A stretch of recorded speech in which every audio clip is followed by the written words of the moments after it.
Näin vältytään turhilta lasisivulta taas ja sen jälkeen kun rikkuun on rikottu, niin sieltä leikkausilla pääsee ruveta pilkkomaan autoa. Eli yhteistuumin pari työskentelyä tuotetaan näitä tässä kohtaa B-pilarilla. Minkä takia yhteistyöskentelyä, koska nämä meidän fiskarsit painaa se 30 kiloa, niin ei ole kyllä ihan yksin käsitellä.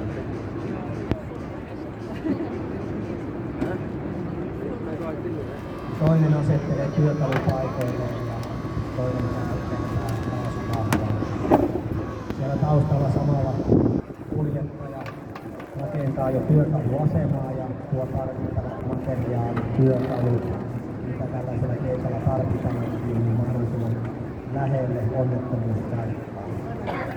Työkaluthan ovat vielä akkukäyttöisiä, niin on helppo kantaa vähän kauemmaksi, jotta ei tarvitse sitä sähköä.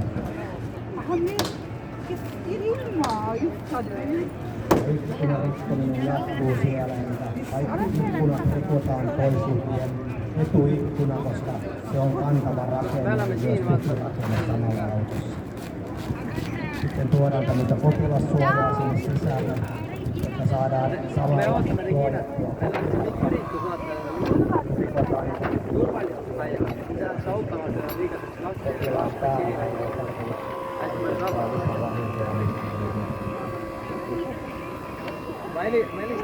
siellä ollaan C-pilarin kimpussa ja oikeastaan C-pilarilla.